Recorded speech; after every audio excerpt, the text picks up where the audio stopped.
Bienvenidos a Comprensión de los Tiempos Actuales, a la tercera clase de Bibliología con el pastor Arturo Andrade. Pastor Pablo. Buenas, buenas. Qué bueno estar otra vez con ustedes, tener al pastor Arturo con nosotros. Y bueno, esto es un equipo grandioso trabajando con un propósito y ver cómo la palabra de Dios llega hasta los rincones más remotos de nuestras Latinoamérica y las Américas en general y el mundo.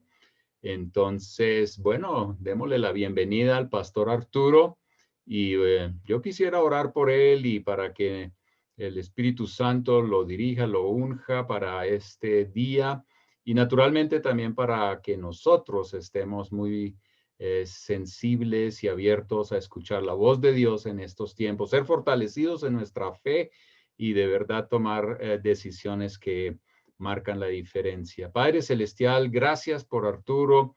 Gracias por todo el equipo, Señor, que está detrás de Comprehending the Times, comprendiendo los tiempos actuales, Señor. Gracias por esta iniciativa, Señor, y esa oportunidad de poder llevar la palabra de Dios hasta los confines de la tierra, Señor.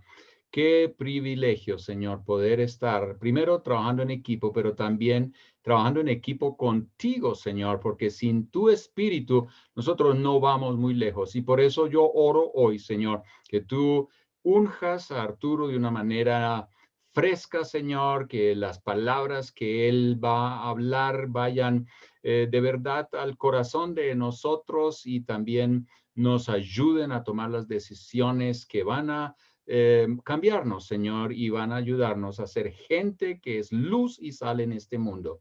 Señor, bendiga a Arturo, bendiga la palabra de Dios, bendiga nuestros corazones, sensibles, Señor, a ti. Oh Jesús, gracias. Amén. Amén. Buenas noches. Muchísimas gracias. Qué bueno, qué equipo tan poderoso que tiene comprensión de los tiempos, gloria a Dios, y todo para servirle realmente a usted, para que usted aproveche, para que usted de verdad obtenga con altísima calidad materiales que le pueden ayudar en su crecimiento espiritual, pero también le pueden ayudar cuando se trata de compartir la palabra de Dios a otros. Esta noche, la tercera noche de este tiempo en Biblia Hoy. La Biblia es muy actual, es muy vigente, es la palabra de Dios escrita en el lenguaje de los hombres. Vamos a iniciar con el libro de Nehemías, capítulo 8, del 1 al 8. Hoy trataremos de ver la Biblia y su desarrollo material, cómo físicamente este libro no llegó solamente a la mente de las personas, sino es algo que físicamente tuvo su desarrollo y estaremos viendo esto en detalle. Pero vamos a leer esta porción de la Escritura. Si tiene su Biblia digital, tiene su Biblia de papel, pues vamos a leer en Nehemías 8, del 1 en adelante. Bueno, en realidad aquí comienza el 8 diciendo en octubre, cuando los israelitas ya se habían establecido en sus ciudades, esto es lo que hace parte del final del 7, todo el pueblo se reunió con un mismo propósito en la plaza, justo dentro de la puerta del agua. Le pidieron al escriba Esdras que sacara el libro de la ley de Moisés, el cual el Señor había dado a Israel para que le obedeciera. Así que el 8 de octubre, el sacerdote Esdras llevó el libro de la ley ante la asamblea, que incluía a los hombres y a las mujeres y a todos los niños con edad suficiente para entender. Se puso frente a la plaza justo dentro de la entrada de la puerta del agua, desde temprano por la mañana hasta el mediodía, y leyó en voz alta a todos los que podían entender. Todo el pueblo escuchó atentamente la lectura del libro de la ley. El escriba Esdras estaba de pie sobre una plataforma de madera que se había construido para la ocasión. A su derecha se encontraban Matatías, Sema, Anías, Urías, Hilcías y Maaseías. A su izquierda estaban Pedaías, Misael, Malquías, Hasum, Hasbadana, Zacarías y Mesulam. Esdras estaba de pie en la plataforma a plena vista de todo el pueblo. Cuando vieron que abría el libro, se pusieron todos de pie. Entonces Esdras alabó al Señor, el gran Dios, y todo el pueblo con las manos levantadas exclamó: Amén, amén. Luego se inclinaron y con el rostro en tierra adoraron al Señor. Entonces los levitas, Jesúa, Bani, Serebías, Jaimín, Acub, Sebatei, Odías, Maaseías, Kelita, Azarías, Josabat, Anán y Pelaías, instruyeron al pueblo en la ley mientras todos permanecían en sus lugares. Leían del libro de la ley de Dios y explicaban con claridad el significado de lo que se leía. Así ayudaban al pueblo a comprender cada pasaje. Qué interesante, ¿no? Más adelante, cuando ya termina esta lectura y esta explicación y ellos comprendieron las palabras, entonces ellos lloraron, adoraron, estaban muy afectados por lo que oían y por lo que no habían hecho. Cuando entendieron lo que Dios esperaba y ellos no lo habían hecho, fue algo muy especial en ese pueblo. ¿Qué tal esa lectura de la palabra de Dios? ¿Cómo le parece ese tiempo en el que llegan los cautivos, van a oír la palabra, escuchan el mensaje, pero también dése cuenta que este rollo era leído en hebreo y muchos de ellos no tenían ya las palabras hebreas con claridad.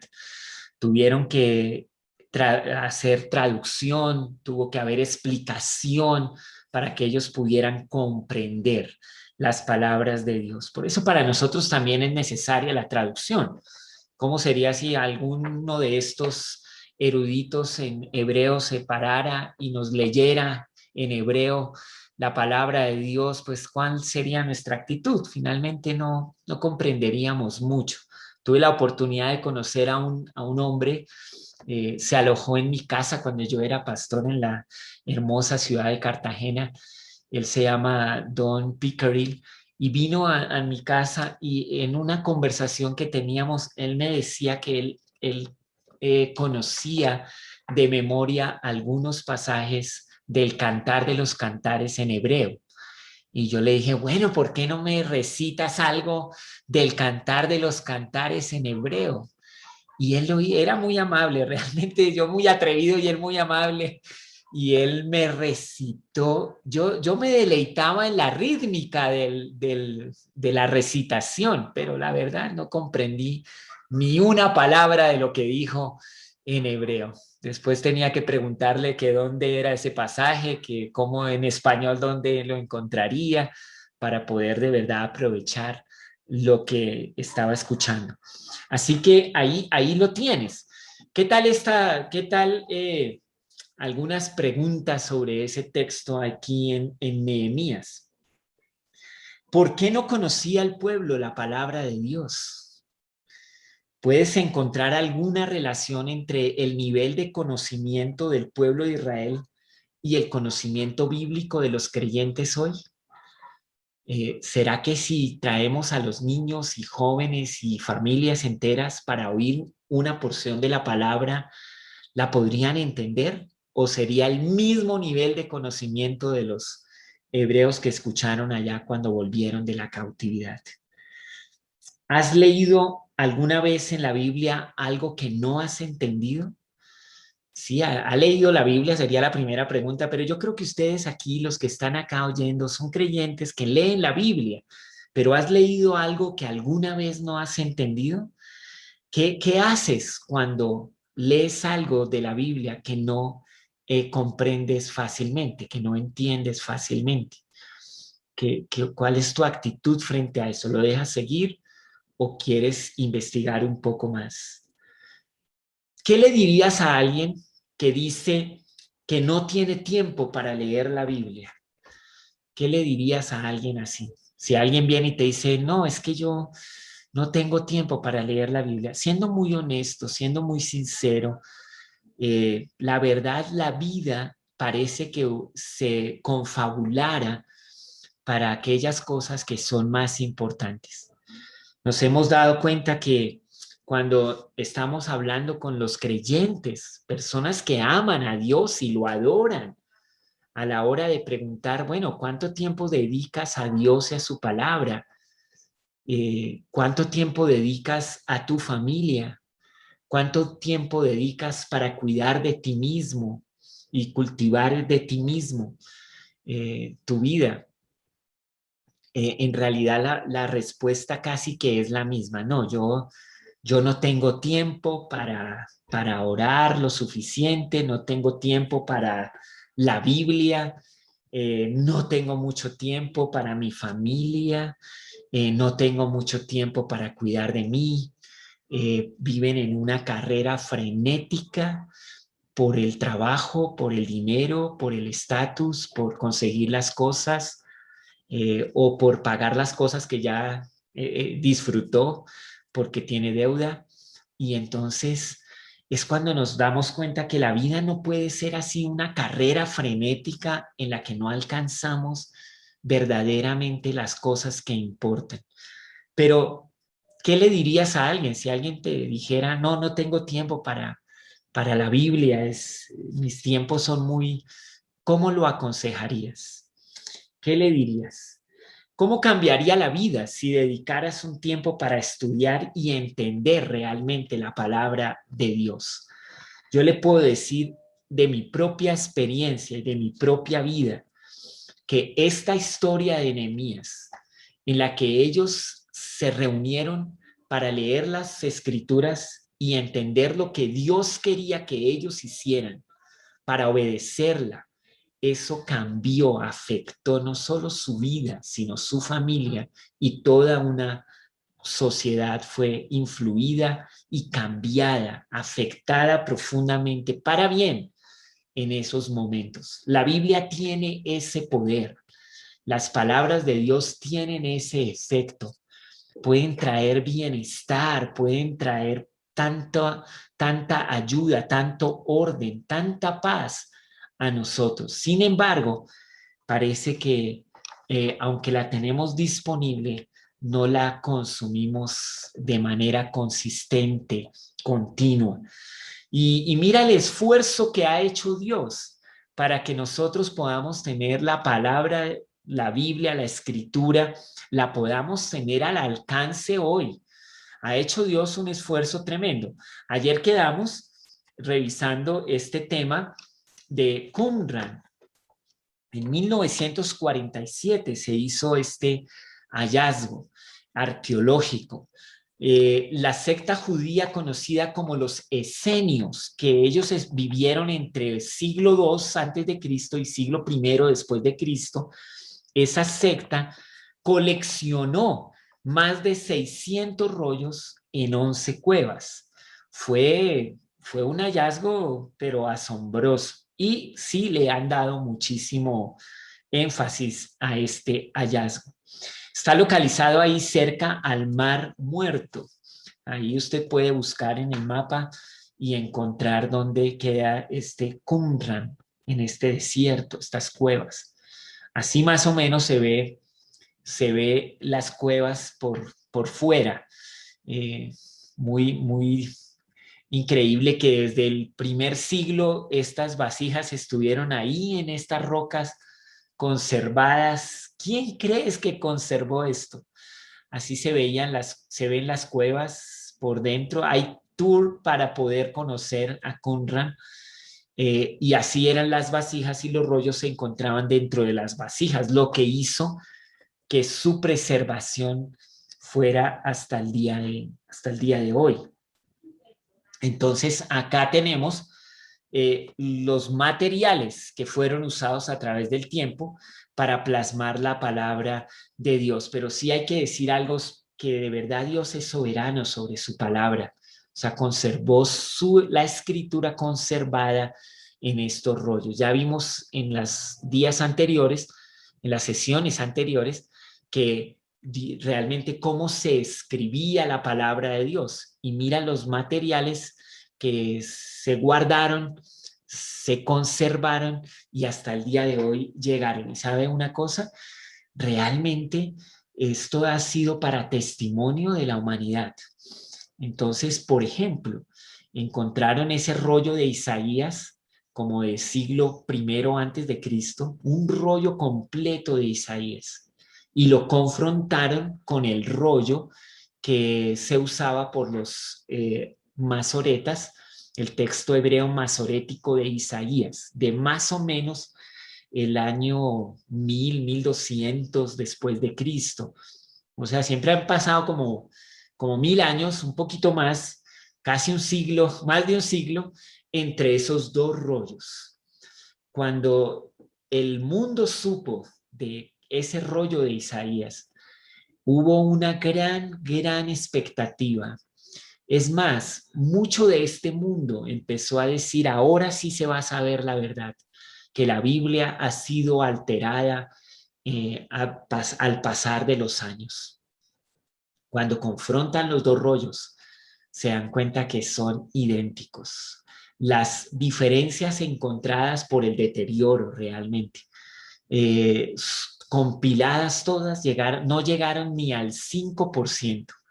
Y por supuesto, ninguna de esas palabras proféticas, de esas promesas de Dios para la humanidad, estaban alteradas, muy conservado.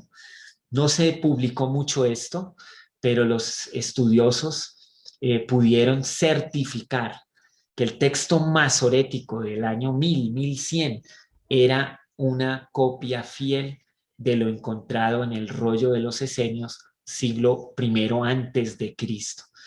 Impresionante. Yo veo una acción sobrenatural sobre la Biblia siempre, cuidada, guardada, para que llegara hasta nosotros. ¿Qué materiales se usaron? Y es muy interesante ver que la humanidad hoy, pues, hoy como que tiene todo en bytes, todo es digital. Yo creo que hay hasta un peligro en eso. A veces los materiales físicos pueden ser un poco más fieles o confiables. ¿Qué materiales se usó para que la Biblia llegara hasta nosotros? Bueno, mira, inicialmente se usaron materiales como la piedra. ¿Recuerdas los 10 mandamientos? Como escritos en piedra. En la historia, allá en el Éxodo, es como que Dios mismo escribió sobre la piedra los mandamientos. Luego Moisés vino y en un ataque de ira, de enojo por un pueblo idólatra perdido, vino y rompió las piedras y le tocó volver al monte y decir, Dios, qué pena, rompí las piedras. Yo no sé cómo podía, esas historias son impresionantes, muy humanas, ¿no? Muy humanas. Este hombre le da semejante ataque y destruye lo que Dios mismo había escrito. Y le tocó volver allá y arrepentido, decir, Dios, perdóname, aquí estoy de nuevo. Pero esta vez Dios le dijo, bueno, entonces yo te voy a decir y usted lo escribe en la piedra. Y le tocó a Moisés ahora hacer la tarea. Bueno, lea esas historias en el Antiguo Testamento. La verdad, esta no es como una sesión para leer la Biblia, es muy interesante, pero sí para contar de estos materiales. También se usaron tablas de arcilla. Estando fresca la arcilla, se escribía sobre ella, luego secaban esto, lo horneaban para que fuera más durable. En Ezequiel 4.1 está la historia de Dios enviándole a Ezequiel un mandato de dibujar sobre una tabla de arcilla una profecía sobre Jerusalén. Entonces, ahí tienes que también era esto lo que se hacía. Mira, es algo que vale la pena decir. Se escribió en piedra, se escribió en tablillas de arcilla, porque también las culturas alrededor usaban esta manera para conservar su cultura, para escribir, para mostrar lo que eran, lo que tenían. Entre más avanzaba una cultura, pues se usaban diferentes materiales para conservar en esos materiales lo que daba cuenta de quiénes eran. La Biblia muestra claramente también estos asuntos. O sea, es interesante que Dios usó los materiales que los humanos ya usaban para poder comunicarse con nosotros. Porque el interés principal de Dios es que usted conozca la revelación que Él ha dado. Dios no está interesado en ocultar lo que el ser humano necesita saber. Lo ha revelado y usó la piedra, usó las tablas de arcilla. ¿Qué más se usó? Bueno, aquí viene algo muy usado en ese tiempo, que es lo que se llama el papiro. Y mire, recuerde esto, el papiro es de origen vegetal y tiene su origen en Egipto. Es vegetal y egipcio. Allá comenzó el papiro. Luego ya la técnica se traspasó a muchísimas culturas y se volvió uno de los materiales como más comunes para dejar plasmado en ellos la cultura de los pueblos. Y por supuesto el papiro fue usado en los primeros manuscritos de la Biblia. Se hacían láminas, se colocaban capa vertical, horizontal, se martillaban sobre alguna superficie dura y ahí luego se iban pegando. Y con estos, pues más adelante veremos que se hacían rollos, pero esta es la técnica y esto es lo que se hacían. Origen vegetal. No olvides esto, porque se confunde con este, que es el pergamino. El pergamino tiene su origen en esa ciudad de Pérgamo del Asia Menor, pero el pergamino es de origen animal. Eran pieles curtidas de animales como la oveja, la cabra, el antílope principalmente. Lo procesaban, era muy durable y pues en Israel antiguo la mayoría de los documentos los escribían pues en pergaminos y en papiros. Mucho del Antiguo Testamento se escribía en pergamino, era un poco más durable. Y bueno, recuerde que esto de las ovejas eran algo que pues mantenía principalmente la cultura hebrea y entonces usaban los pergaminos como favoritos para conservar el Antiguo Testamento. Bueno, aquí hay, esto es pura cultura general de la Biblia. Hay algo que se llama ostraca, son pequeños trozos de barro, ostraca, la letra E, pequeños trozos de barro y escribían en ellos algunas cosas. Entonces es otro de los materiales que también se usó en Israel. O sea, todos estos materiales que eran de diferentes culturas, de diferentes pueblos, estas técnicas también fueron tomadas por los hebreos para escribir y escribir partes de la Biblia. Y por último, tenemos otro material que se llama la vitela. Esto ya era un cuero de ternero, lo teñían de púrpura y escribían con dorado o plateado las letras. Una vitela era muy costosa. O sea, realmente ya el cuero del ternero y todo su procesamiento era algo costoso.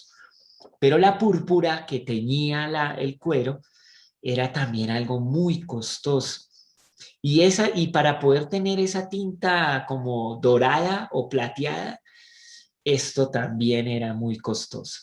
Sin embargo, se encuentran vitelas, parece que había personas que pagaban para que les hicieran este tipo de manuscritos y poderlos tener. Le daban tanto valor al contenido que querían conservarlo en una manera, como diríamos, lujosa.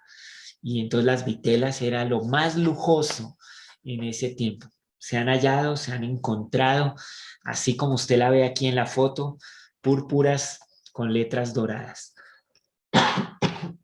Perdón. Entonces, esos son los diferentes materiales que se usaban. Fue básicamente hasta ya cuando llega Gutenberg y la imprenta que el papel comienza a tener su protagonismo. O sea, hace 500 años. De 500 años para atrás, la humanidad usaba todos estos materiales para poder conservar su cultura. Y obviamente son materiales, algunos más durables que otros, pero muy susceptibles al deterioro. Es la realidad. Es un milagro también que del Nuevo Testamento tengamos tantos manuscritos. Eso muestra el valor de ese documento para la humanidad. Querían conservarlo, querían cuidarlo, querían reproducirlo, querían que se compartiera desde momento que se hizo el Nuevo Testamento hasta el día de hoy. Y bueno, ya cuando llega la imprenta, obviamente empieza la producción de literatura en manera, mejor dicho, fuerte. Luego ya viene lo digital, ¿no? ¿Cuándo llega lo digital? Somos la cultura que vimos la llegada de lo digital. O sea, antes, pues yo me llené de un montón de libros en mi formación cristiana y de Biblias y no, o sea, ahora uno ya no sabe qué hacer con todos estos libros, pero ya entró lo digital. Y entonces ahora, pues usted puede tener una biblioteca total aquí en un aparatico así delgadito.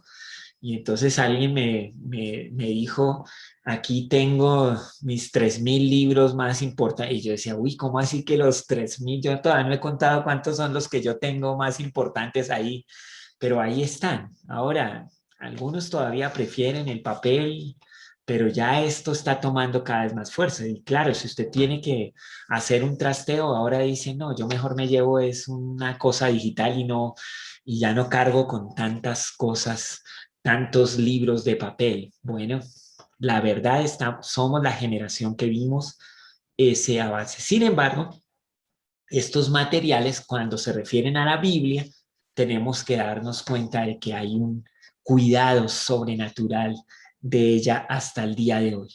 ¿Cómo hacían entonces si no tenían como el libro que tenemos hoy o el PDF que usamos hoy como digital? Entonces, ¿cómo lo hacían? Ellos tenían esto de esta manera, los rollos. Se hacían pegando hojas de papiro a lo largo y enrollando estas tiras alrededor de un palo. Apocalipsis 5:1, hay una visión ahí del cordero con el rollo y era más o menos algo así. El rollo comenzó a ser reemplazado por el códice. El códice ya es como el antecesor del libro moderno. Ya nosotros no vimos mucho de los rollos. Entonces, cuando tú en la Biblia lees acerca de los rollos, es como más o menos lo ves en la foto. Así eran los rollos. Y luego el códice. El códice es antecesor del libro moderno. Consistía en un número de hojas escritas, dobladas y sujetadas de un lado y se protegían a menudo con forros. Eran de tamaño reducido. Esto era lo que facilitaba la lectura. Ahí en la foto tienes en la parte superior los códices. Esos son muy famosos, son los de Nag Hammadi. Y abajo pues más o menos uno de estos abierto. Entonces para que uno viera que ya es muy semejante al libro actual, pero el trabajo de estos códices es que todo era manual, todo era artesanal. Estos códices no se hacían de manera industrial, o sea, uno tenía que conseguir a un escriba porque la letra que tenía que estar ahí pues debería ser muy bonita, muy clara, muy legible. Algunos de nosotros seguro perderíamos el año trabajando como escribas porque nuestra letra no la quiere nadie. Y con los computadores, los celulares, los iPads, los tablets y todo esto, como que hemos dejado de escribir. Y entonces ya eso también es otra dificultad ahora. Pero en ese tiempo, un códice como ese que lo vio era todo artesanal. Se contrataba a un escriba, se compraban los materiales y se hacía un contrato para que en cuánto tiempo él iba a terminar ese códice. Entonces tomaban el original y luego este escriba lo iba transcribiendo. Al final uno revisaba que la copia que uno había contratado fuera exacta al original, porque eso era de lo que se trataba. Entonces, había maneras de ver eso. Por ejemplo, contabilizaban las letras, así las contaban de arriba y abajo y tenían que coincidir. Y bueno, había más maneras. Con la Biblia era todavía más exigente esto. Los escribas para la Biblia, eso era una escuela los seleccionaban cuando había que hacer ya una copia de un manuscrito del Antiguo Testamento. Había concursos, los seleccionaban, los buscaban. Por supuesto, era gente que dedicaba su vida entera a esto de escribir. Entonces tenían una cultura amplia. Y luego de que los contrataban y los tenían ahí, entonces ellos empezaban a hacer este trabajo. Y luego, de cuando en cuando, porque la Biblia es un rollo grande, entonces iban contabilizando las letras, iban mirando. Donde hubiera un error, era impresionante, o sea, quemaban el rollo casi con escriba y todo, o sea, mejor dicho, eso era terrible si hubiera un error en una transcripción, porque eran celosos de la palabra de Dios. Entonces quemaban todo y volvían a iniciar el proceso de encontrar el pergamino, o sea, el animal, el pergamino, la tinta, la pluma, el escriba, el lugar donde se iba a ocurrir esto, los doctores de la ley alrededor vigilando, y arrancaba el proceso de nuevo de transcripción. Cuando terminaba el proceso de transcripción y había conformidad, todos estaban de acuerdo que esa copia era muy exacta a la otra, generalmente el rollo antiguo lo destruían, porque nunca querían que el deterioro les cambiara las palabras de Dios. Era su manera de pensar. Y esto pues dio muchísimos frutos hasta el día de hoy. Y por supuesto, esto da lugar a lo que se llaman las versiones. Entonces, resulta que pues estos códigos y estos códices y rollos y todo esto se escribían en estos idiomas que eran los idiomas originales.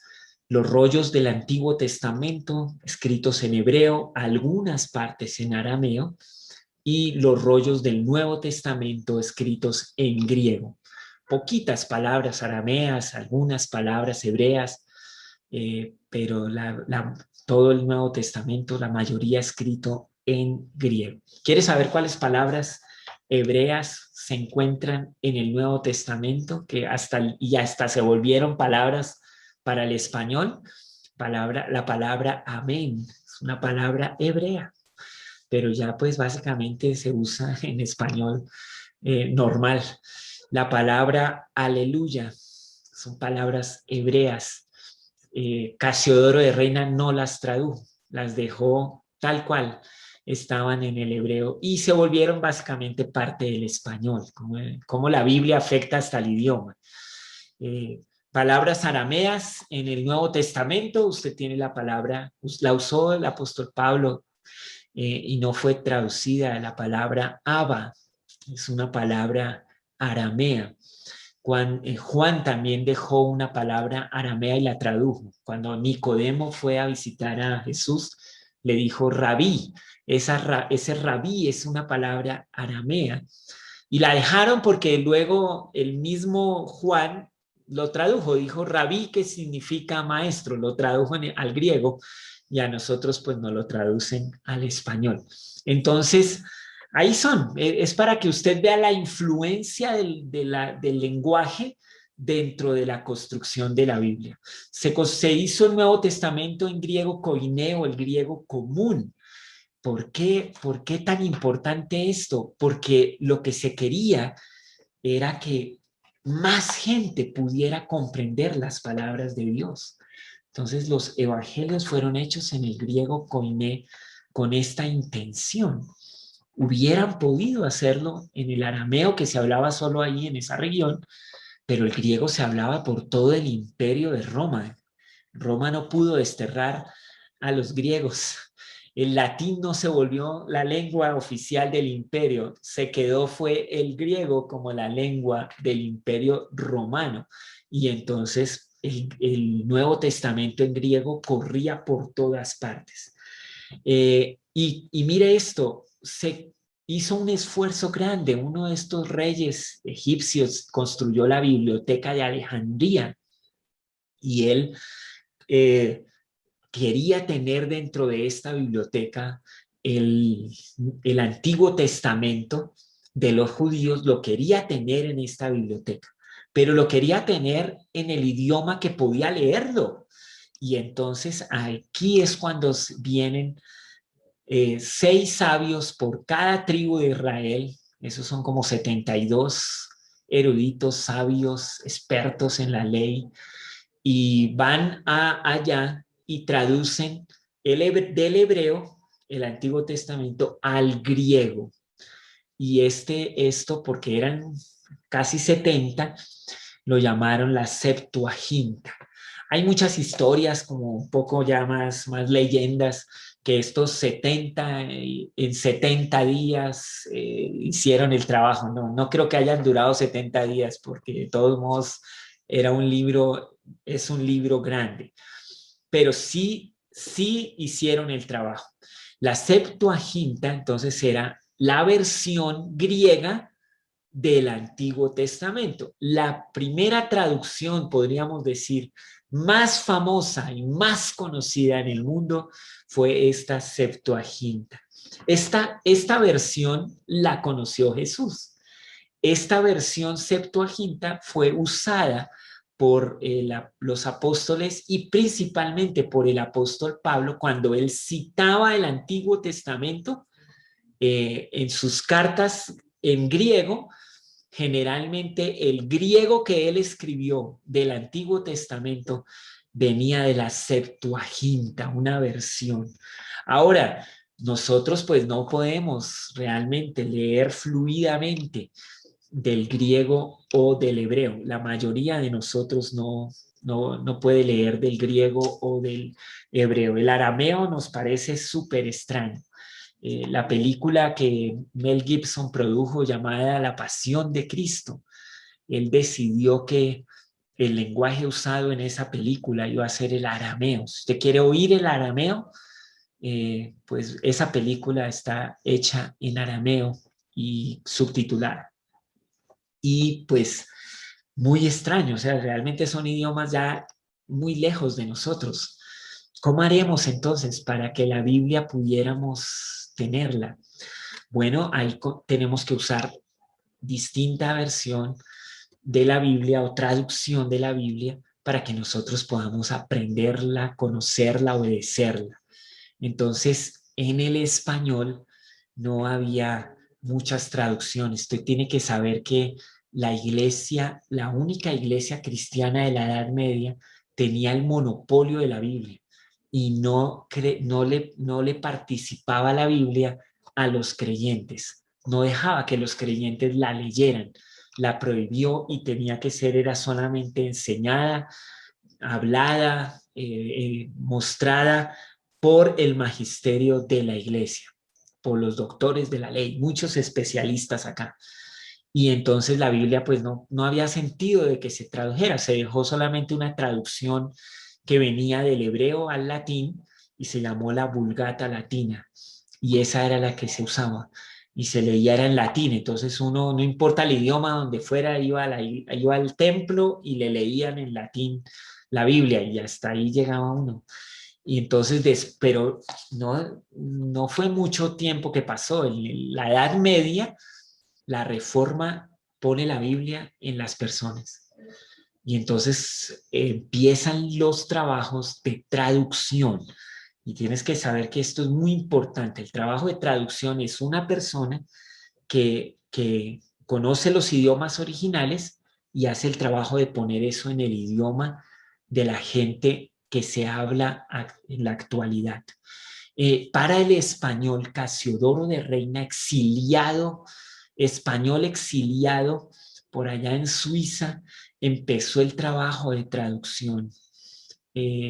La Reforma empieza en el 1531 y él termina el trabajito en el 1569. No sabemos mucho tiempo haciendo el trabajo. La presenta.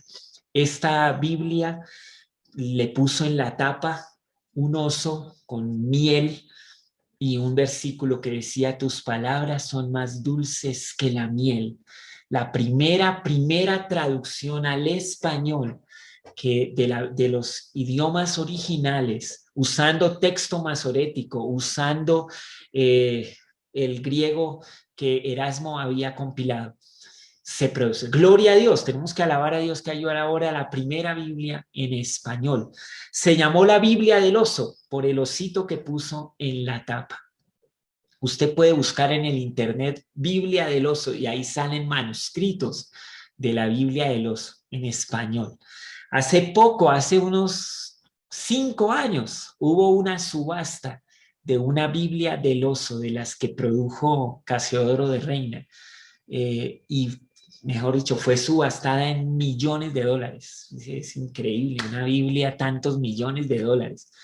Ojalá la lean, pero ¿cuál es el problema? Ya se puede imaginar cuál es el problema. Millones de dólares en una Biblia que no se entiende, porque el idioma en el que salió en el 1569, la verdad es como si no fuera español. Eso no, usted puede buscarlo, ¿no? Lástima que no traje una foto de eso, pero no se puede leer. Tanto así que en el 1600, el señor Valera viene y le hace una revisión y actualiza el español a los 40 años después que han transcurrido. Y entonces ahora tenemos que hay una actualización, hay una versión actualizada. Y entonces ahora tenemos lo que usted conoce como la Biblia Reina y Valera. Casiodoro de Reina originalmente lo hizo y el señor Valera actualizó. De ahí siguieron, por supuesto, cada tanto actualizaciones, no a la Biblia, sino al español. Eso es muy importante que usted sepa. La Biblia no está cambiando. En Jerusalén hicieron un museo que se llama el Museo del Libro. Allá está la mayor cantidad de documentos encontrados en Qumran. En el Museo Británico reposan muchísimos manuscritos del Nuevo Testamento. Y mejor dicho, por toda Europa en museos están ahí los documentos. La Biblia no está cambiando, no se está escribiendo más ni menos. Ella ya está y ahí no va a cambiar. Lo que sí está cambiando es nuestro español. Ese sí está cambiando continuamente. El inglés está cambiando continuamente, el alemán, el francés, y ni hablar de los idiomas hacia el lejano oriente y oriente medio. Están cambiando los idiomas porque las personas usan nuevas palabras, las achican, usan otras, dejan de usar algunas. Y entonces esto requiere que para que la Biblia sea comprensible, nosotros tengamos hoy diferente traducción o versión que nos ayude al entendimiento. Así que no sé, ¿cuál es la Biblia que a usted le gusta más en el español? ¿Y cuál sería la mejor Biblia para usar? Mire, la que usted pueda comprender muy bien, la que usted pueda vivir, la que usted pueda aplicar, obedecer en su vida. Esa es la mejor Biblia que usted puede tener. ¿Por qué entonces tenemos hoy diferentes versiones? Como dice Angélica, uso una Biblia paralela, que es una Reina Valera con una nueva versión internacional. Pues interesante. Alguien usa también la nueva Biblia de las Américas. Y claro, tenemos diferentes trabajos de traducción y hay que decir que de verdad han hecho un trabajo muy fuerte estos traductores. Le quiero contar que de Reina Valera ha habido después de 1960, que es la más famosa Reina Valera, ha habido más trabajos de traducción. En los 70 hubo un trabajo, en los 90.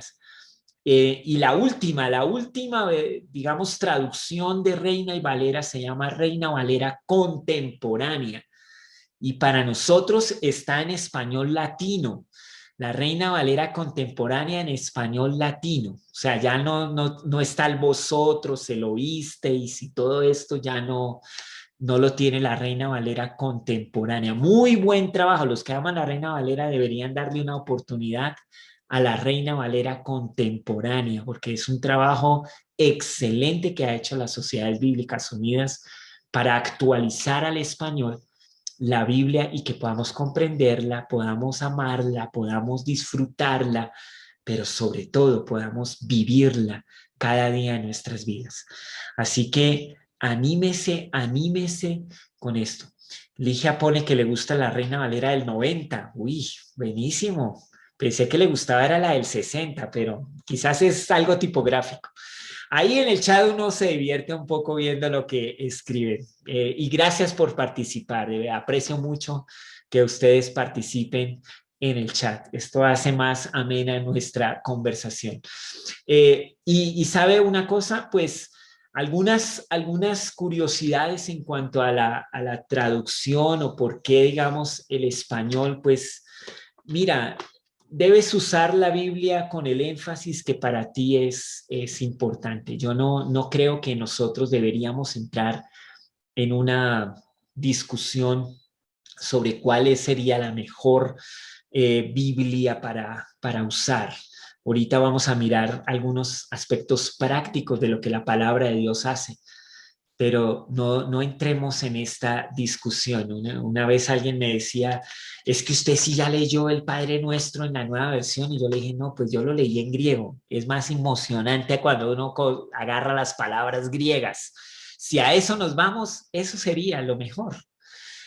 Haz un esfuerzo por algunas palabras griegas, haz un esfuerzo. El griego tiene tanta profundidad, es que en una sola palabra podían expresar tanto.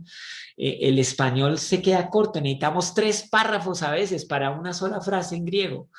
Y ese es el gran desafío de los traductores. Por eso yo te animo que algunas palabras deberíamos verlas desde el hebreo y desde el griego. Por ejemplo, tú sabes que para la palabra amor hay 3 palabras en hebreo y hay 3 palabras en griego, y cada una muestra una diferente manera en que el amor se refiere. Y entonces, pero para el español es como una sola palabra. Y entonces, y bueno, en español tenemos como yo amo, yo quiero, pero básicamente como que decimos yo amo a mi esposa y luego yo amo los perros calientes. O sea, como que usamos la misma palabra en diferente contexto y no tiene ninguna mayor diferencia. No, en griego no es así, ni en hebreo es así. Pero ¿cómo hacen para traducirnos la palabra amor, ágape, amor, filos, amor, eros, del griego? Nos ponen la misma palabra. Usted solo lee amor, amor, amor, y no tiene las diferentes contextos y énfasis que las palabras griegas o las palabras hebreas están mostrando. En algunos momentos es necesario profundizar un poquito las palabras. Hay algunos recursos, por ejemplo, hay un diccionario de palabras claves del griego, de uno que se llama Bind, B pequeña, I-N-E, Vine en español. Él tiene unos recursos y se encuentran digitales ya, donde usted puede encontrar estudios de palabras griegas, claves, y las tienes ahí. Y bueno, en conferencias pasadas pues nos mostraron algunos recursos como la biblioteca Logos, que maravillosa para hacer estudios. Me hice un estudio de una palabra y increíble cómo le muestran a uno todo el recorrido de la palabra hebrea y griega hasta llegar al español. Entonces, vale la pena algunos de estos estudios. Y también recordar que la palabra de Dios pues no se escribió en, digamos, en español. Entonces, algunas palabras en español ya van quedando obsoletas. Por ejemplo, imagínate, un día en la iglesia pasé a un grupo de niños al frente y les leí un versículo en la Reina Valera del 60. Y les di ese versículo en Génesis 3:15, me lo sé de memoria, que dice, y entonces tú le herirás en la cabeza y esta te herirá en el calcañar. Entonces la serpiente va a herir en el calcañar. Y le dije a los niños, bueno, niños, tóquense el calcañar. Y no quedaron todos ahí perdidos como que eso, ¿qué será? En realidad las mismas mamás no estaban muy seguras de dónde podría ser el calcañar. Y entonces, pero ya las nuevas traducciones incluyen la palabra talón. Entonces ya es una palabra más fácil de asimilar. Entonces, en las partes del cuerpo que enseñamos a los niños, les enseñamos el talón. Ya nadie casi usa el calcañar. Con un grupo de adolescentes, ese fue muy interesante. Adolescentes, les leí Reina Valera, donde dice Jesús dice en Juan 14, es cuando están todos preocupados, que él habla de que se va a ir. Y entonces le dicen, no, pero usted ¿cómo se va a ir? No, no puede irse. Y él les dice, en Reina Valera, les dice, tranquilos, les conviene que yo me vaya porque entonces les voy a preparar una morada. Y cuando yo pregunté a los jóvenes adolescentes, dígame qué es una morada, qué fue lo que fue a preparar Jesús. No, pues es parecido a limonada, debe ser como un juguito de mora, algo así, ¿no? Porque morada, y es porque nosotros no hablamos así, ya se volvieron palabras que en español tenían sentido, pero ya no, nadie las usa. O sea, yo no le pregunto por la dirección a alguien, dime dónde moras. No, nada de eso, no, ya no usamos este tipo de palabras. El español se fue quedando, algunas palabras se fueron quedando y nosotros necesitamos actualizar nuestro español. No estoy, digamos, bajándole el amor que tiene por la Reina Valera del 60. Créame esto, amo esa versión, con esa me convertí, con esa, mejor dicho, yo viví, con esa yo eh, hago ataque espiritual contra las fuerzas de las tinieblas porque eso es lo que me sale de memoria cuando la necesito. Amo esta versión, pero tienes que comprender que hay momentos donde necesitamos usar lo que mejor se sirva a la hora de comunicar la palabra, especialmente a la nueva generación que está llegando, que necesita comprender las palabras de Dios, entenderlas claramente y vivirlas y aplicarlas. Yo me acuerdo los momentos de la predicación, es que yo me acuerdo predicando la Reina Valera con un diccionario también ahí al lado, porque había palabritas que de verdad tocaba, era, espera a ver qué dice el diccionario antes de, para que no nos confundamos acá. Hoy uno lee en el español actual y ya solamente hay que decir, bueno, ¿cómo vamos a vivir esto? ¿Cómo lo vamos a obedecer?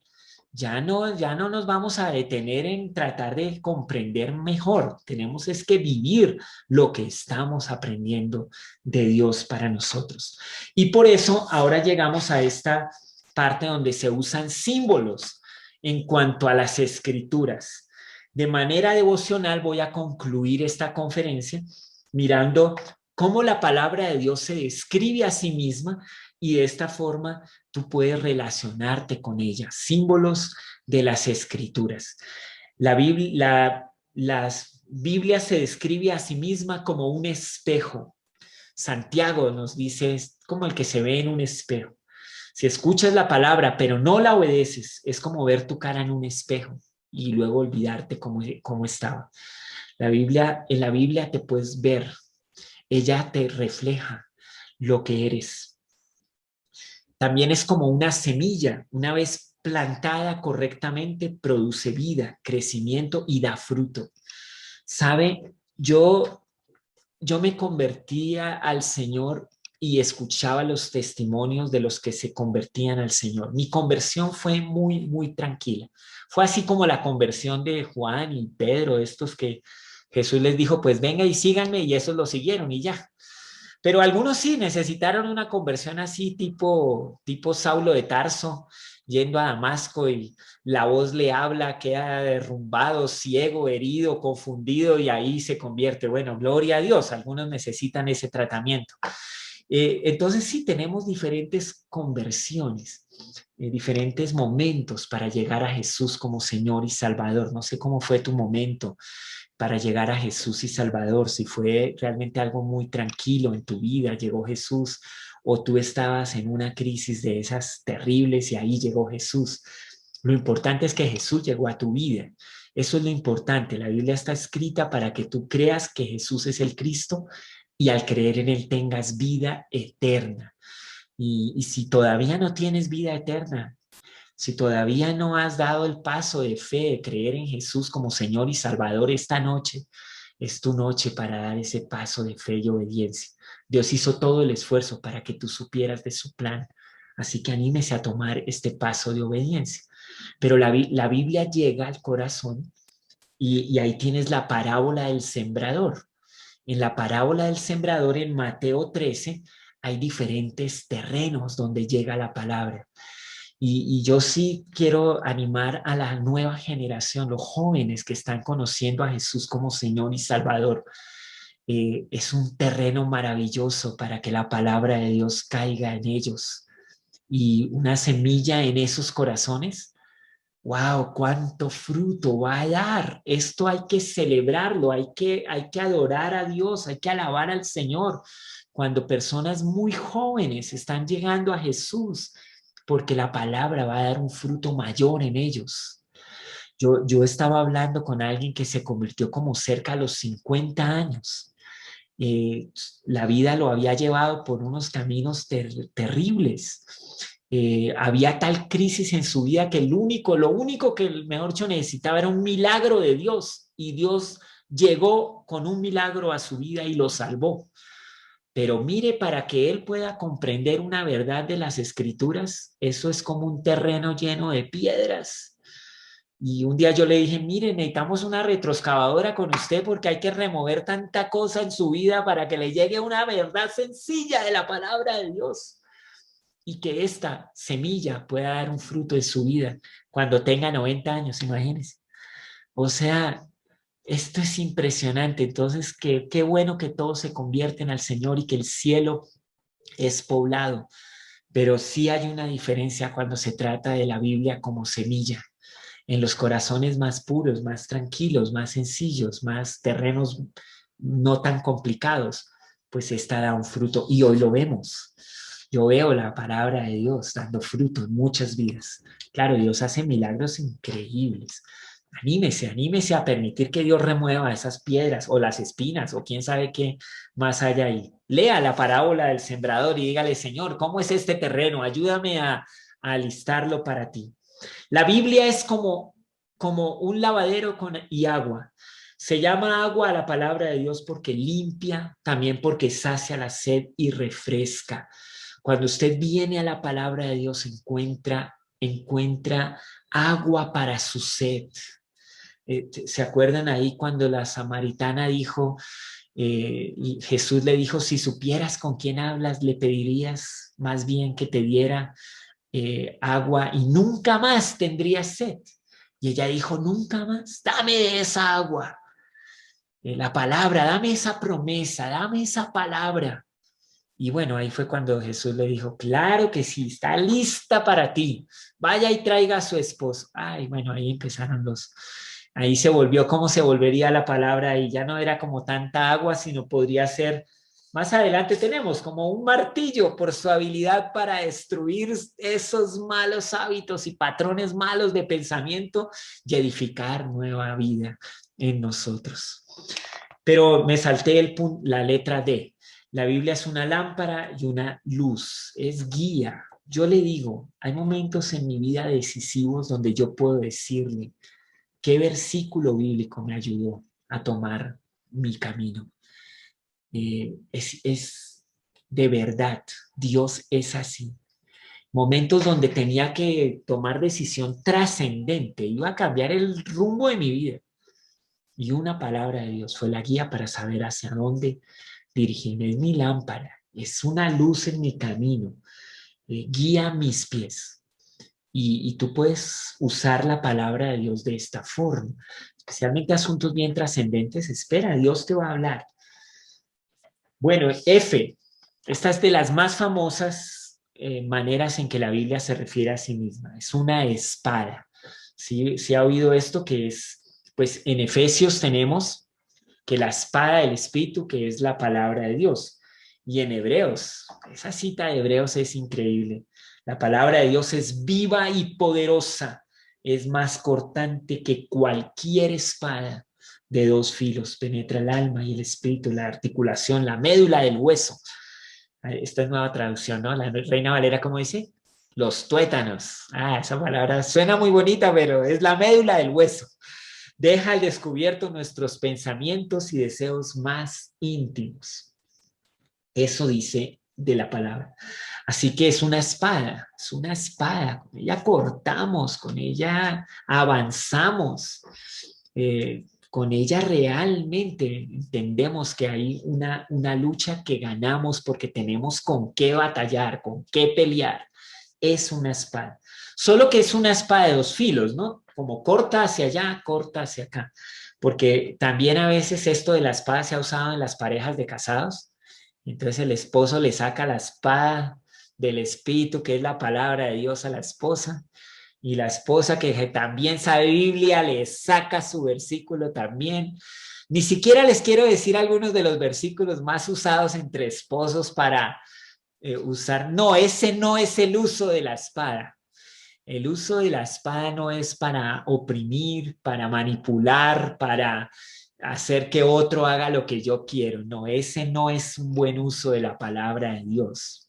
El uso como espada es que logra de verdad cortar de mi vida aquello que no está correspondiendo a lo que Dios desea. Y es de doble filo porque me corta primero a mí también, antes que yo ir a una situación o a una circunstancia. Pero nunca jamás uses la palabra de Dios para manipular, para oprimir, para hacer que otros hagan lo que a ti se te ocurre. Muy común entre padres que quieren que sus hijos hagan ciertas cosas y entonces le citan la palabra.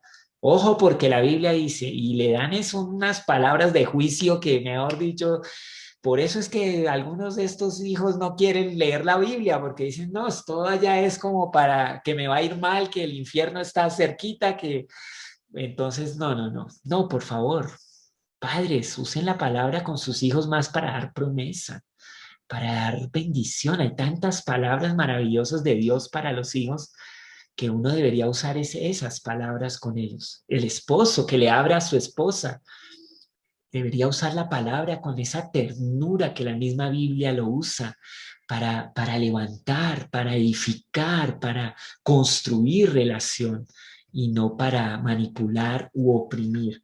Y pastor, y aquí hay muchos amigos pastores míos y pues me gustaría darle un saludo a todos, pero bueno, los saludo a todos los que están aquí conectados conmigo, pastores, amigos.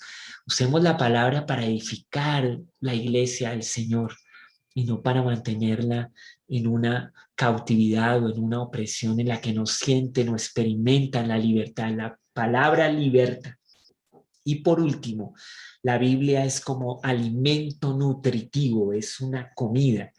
Pedro habló que es como leche, ¿no? Como bebé recién nacido, desee con ganas la leche espiritual pura para que crezca a una experiencia plena de la salvación. Pidan a gritos ese alimento nutritivo.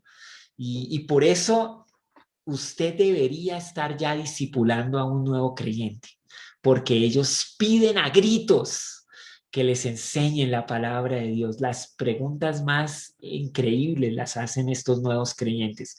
Yo me fui una vez al ministerio infantil y estábamos hablando del plan de salvación con esos colores, ¿no? Con los colores. Y entonces cuando estábamos hablando del color, empezando, ¿no? Empezando era el color dorado, amarillo, que se refiere al cielo. No, esos niñitos tenían yo no pude avanzar de ahí porque tenían tantas preguntas sobre ese aspecto. Y yo decía, qué maravilloso es esto, poder con la Biblia mostrarles a ellos lo que es el cielo, lo que es la salvación, quién es Jesús. Eh, Cuando hicimos lo del pecado, hicimos un concurso para darle al blanco y yo estaba nervioso porque todos querían que yo también participara. Yo dije, no, yo no puedo darle al blanco, tengo que fallar para ilustrar el pecado. Pero era interesante cuando después que les digo, bueno, fallar aquí, eso se llama pecado, y empiezan las preguntas. Usted tiene que oír esas preguntas, las preguntas de los niños, de los adolescentes, de los nuevos creyentes. Usted lleva 30 años, 20 años, 15 años de cristiano. Usted debería oír estos gritos por alimento nutritivo que tienen estos creyentes, porque no damos abasto para responderles a ellos. Anímese a discipular. Pero también es carne, ¿no? Hebreos, y esta es nuestra palabra, hace tanto que son creyentes que ya deberían estar enseñando a otros. En cambio, necesitan que alguien vuelva a enseñarles las cosas básicas de la palabra de Dios. Son como niños pequeños que necesitan leche y no pueden comer alimento sólido. El que se alimenta de leche sigue siendo bebé y no sabe cómo hacer lo correcto. El alimento sólido es para los que son maduros, los que a fuerza de práctica están capacitados para distinguir entre lo bueno y lo malo. Anímese a consumir la palabra de Dios ya con solidez. Esto le dará madurez. En la Biblia es como pan, ¿no? Jesús dijo, yo soy el pan vivo que descendió del cielo. Es como miel, ahí es donde está el versículo de Casiodoro de Reina. Las leyes del Señor son verdaderas, cada una de ellas es imparcial. Son más deseables que el oro, incluso que el oro más puro, son más dulces que la miel. Ojalá a usted le parezca así la palabra de Dios, tan dulce que usted quiere ir cada día a ella, que usted quiere ver cada día un versículo, que usted quiere cada día alimentarse de esto. Y por supuesto ese mismo salmo nos refiere que la Biblia es como un metal precioso. Muchos persiguen oro y plata y cosas. La Biblia supera todo eso. Es más deseable que el oro. Anímese a tener esta sabiduría. Anímese a vivir en estos principios. Comience ya un plan de lectura sistemático. La Biblia fue escrita así por libros. Léala por libros. No trate de hacer esos métodos así como todos, así como, yo leí así la Biblia, así sabía, yo me convertí, yo duré como 6 meses leyendo así la Biblia, hasta que me salían unos versículos que yo decía, uy, esto está muy extraño, mejor ya no sigo usando este método. Y alguien me contó, me dijo, no, imagínese, yo usaba el método, tenía un problema grande, abría así, salió eso que decía y fue y se ahorcó. Y dije, no, yo nunca más vuelvo a leer así la Biblia. La Biblia hay que leerla sistemáticamente, hay que leerla como fue escrita, libro por libro. Anímese y comience a leer la Biblia ya mismo. Bueno, esto es como nuestra culminación de estas 3 sesiones. Yo disfruto mucho esto, yo disfruto mucho este tiempo, disfruto esta comprensión de los tiempos, disfruto mucho hablar acerca de la palabra de Dios, la verdad que hay en ella, y espero, de verdad mi mayor anhelo es que a través de estos 3 días usted ame más la palabra de Dios, tenga una cultura general mayor sobre ella, pero sobre todo se enamore de ella para leerla, vivirla, obedecerla. Que otros puedan leer la Biblia que ven vivida por ti. Que Dios les bendiga. Muchas gracias.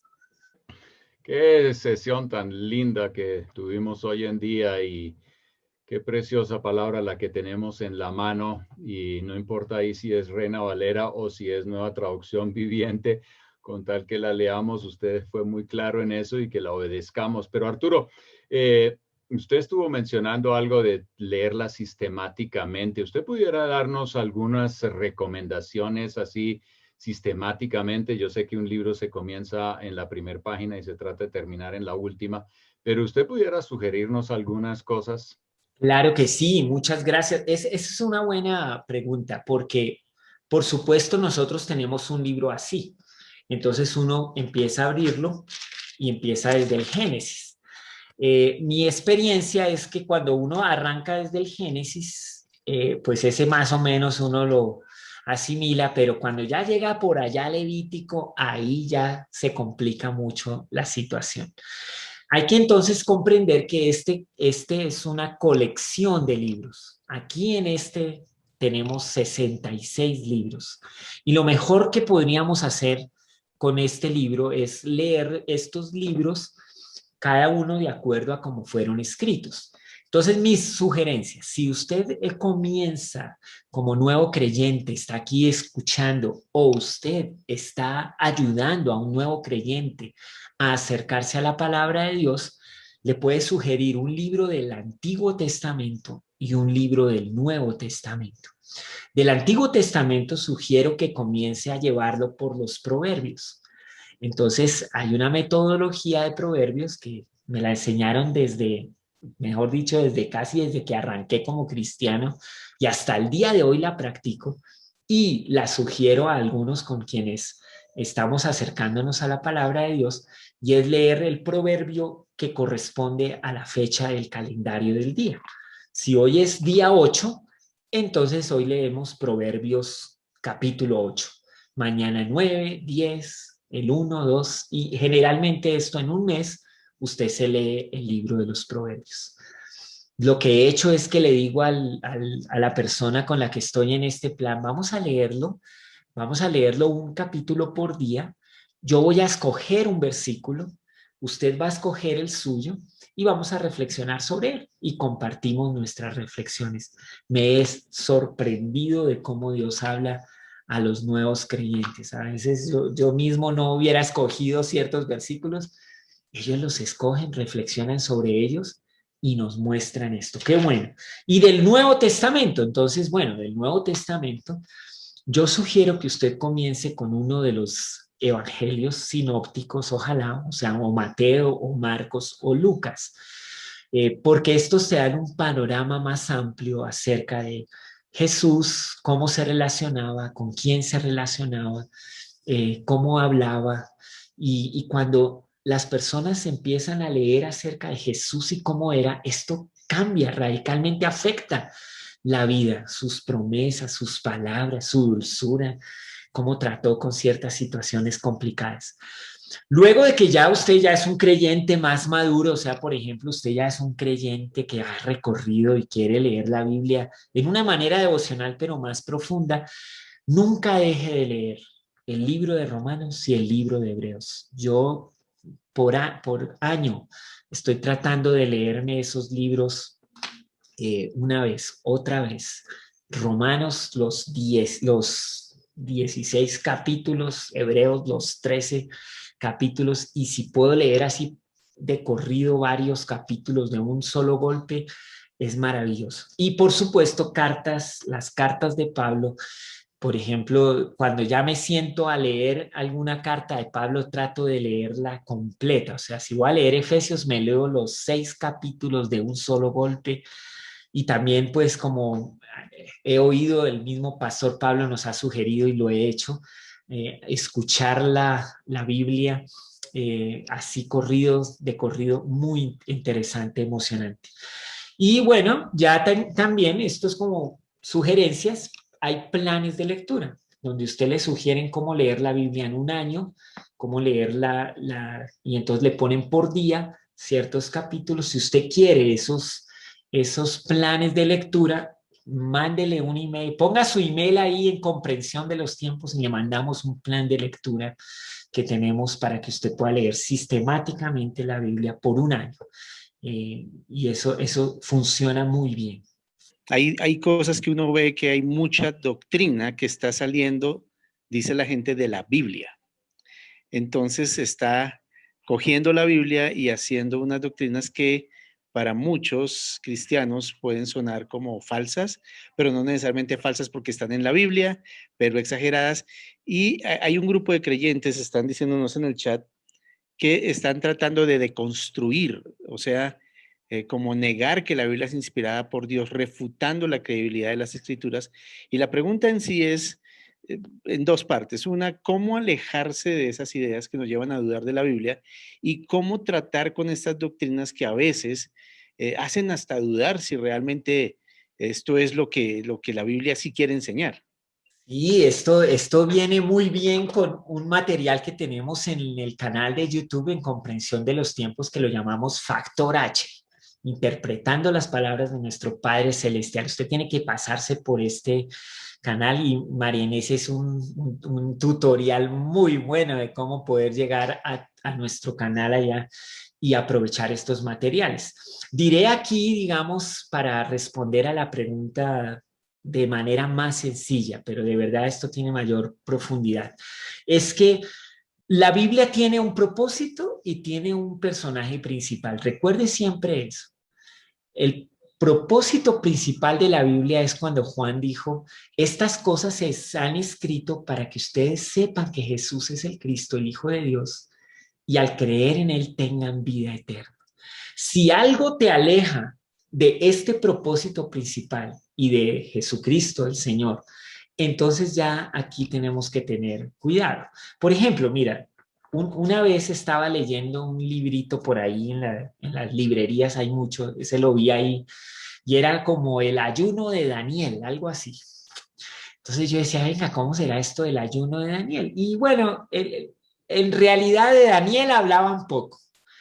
Y del ayuno también muy poco. La verdad era como una dieta para vivir la vida saludablemente. Entonces uno dice, bueno, ¿y esto está en la Biblia? Pues sí está en la Biblia la historia de Daniel. ¿Y qué comió Daniel? Sí, también está en la Biblia. Pero eso cómo le contribuye aquí a, pues, como al plan de Dios de que nosotros seamos edificados, consistentes en la fe y ayudemos a otros a conocer a Jesús como Señor y Salvador. Entonces son ideas devocionales y seguramente tendrán algún valor, pero no podemos presentarlas como si fueran, mejor dicho, lo más central o lo más importante en la Biblia. Y bueno, no quisiera como dar más ejemplos porque al final usted se queda con los ejemplos y siempre le va a aparecer algo. Lo importante es que usted lea la Biblia con la claridad de que tiene un propósito. Ahora, la falsa enseñanza, los falsos maestros, eso no es ninguna novedad. Jesús ya nos advertía de eso. Entonces aquí hacemos bien en entender que tenemos como tres maestros a la hora de interpretar las escrituras. Uno es el Espíritu Santo.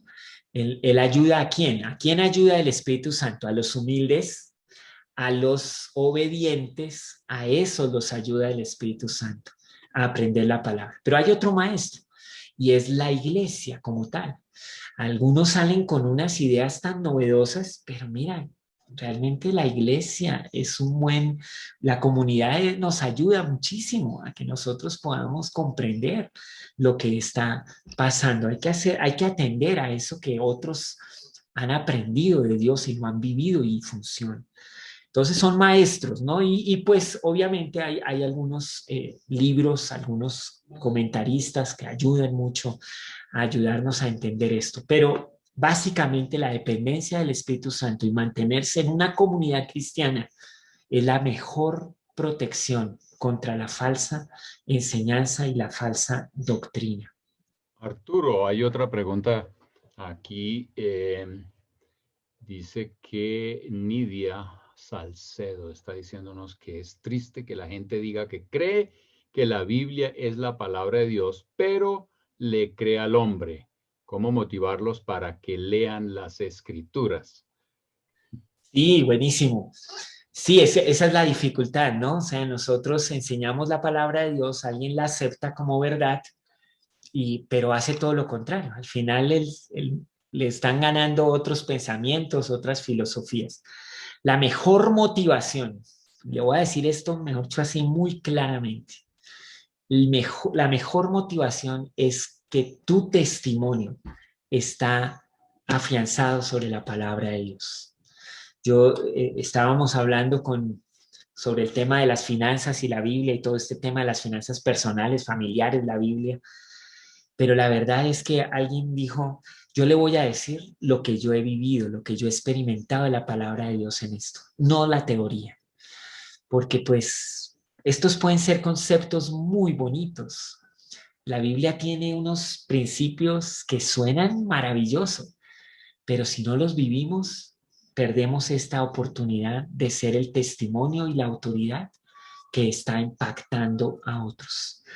La nueva generación es más impactada por lo que ve y lo auténtico que por lo que oye y el concepto.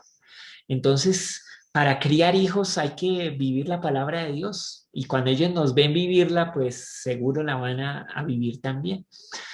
Un adolescente que no le gusta leer, que no le gusta nada, todo lo quiere ver es en Netflix. ¿Cómo lo vamos a motivar a que lea la palabra? Cuando nosotros estamos mostrando con nuestro testimonio consistente que esto sí funciona. cómo una pareja casada puede ver que hay principios bíblicos que de verdad les ayudan en su convivencia cuando ven a otra pareja casada vivir estos principios, ejercitándose en el perdón, ejercitándose en el dominio propio. Claro que sí. Entonces, esta palabra de Dios es para solteros, para casados, para hombres, para mujeres, para niños, para viejos, todos.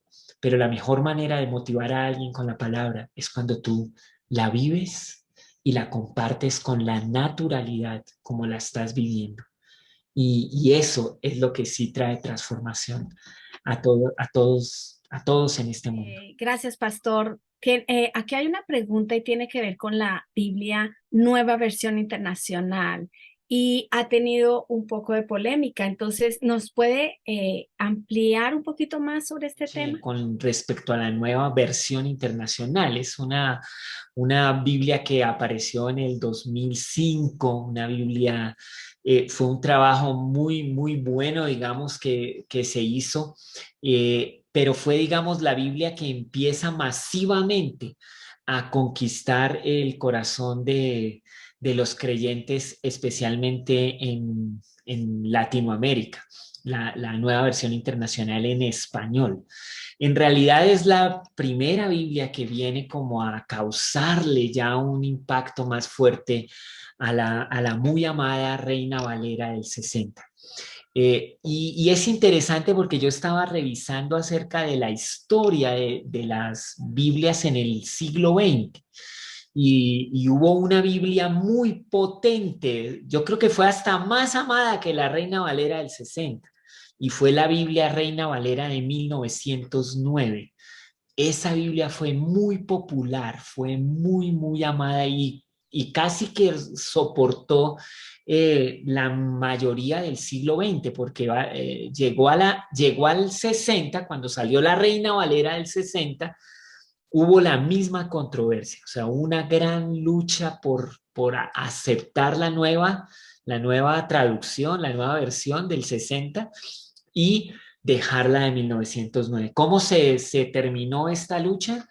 Cuando los de la 1909 murieron y los enterraron con todo y Biblia, porque ellos la amaban tanto que, mejor dicho, hasta ya se la llevaron.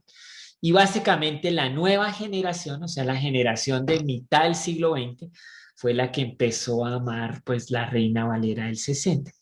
Ahora, en el siglo XX ya tenemos, en el siglo XXI ya tenemos en la primera década la Nueva Versión Internacional, en la segunda década la nueva traducción viviente. Biblias que han venido con mucha fuerza a tomar el corazón.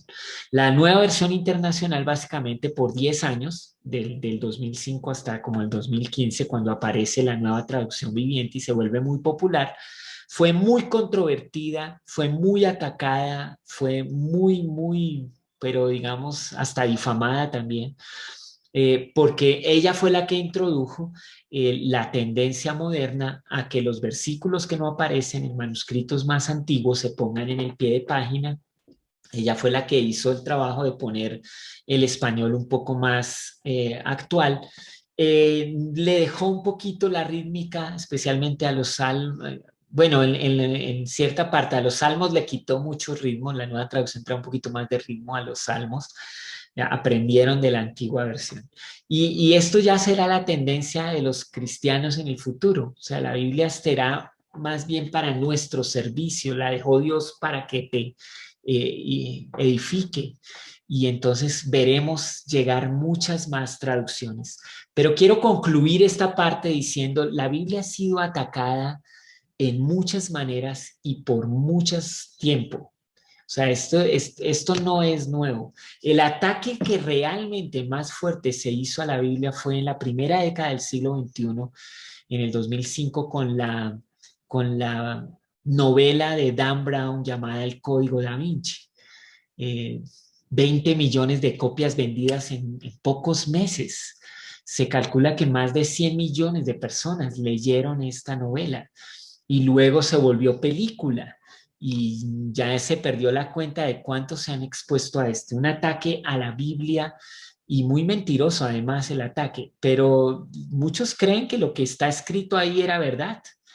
Y entonces eso sí fue algo que digamos a los creyentes nos tiene que alertar, porque todo lo que desestimule el estudio, el consumo, la edificación que viene de la palabra de Dios, nosotros deberíamos estar alertas. Si hablamos de traducciones, que no se desestimule el consumo de la palabra de Dios, que no hagamos eso. Eso siempre hay que cuidar. Debemos es estimular que haya más lectura, más estudio, más obediencia a la palabra de Dios. Muchísimas gracias, Pastor Arturo, y les recuerdo a todos, promovamos, proclamemos la palabra y llenemos la tierra con su palabra, y más cuando vemos que aquel día se acerca. Dios les bendiga.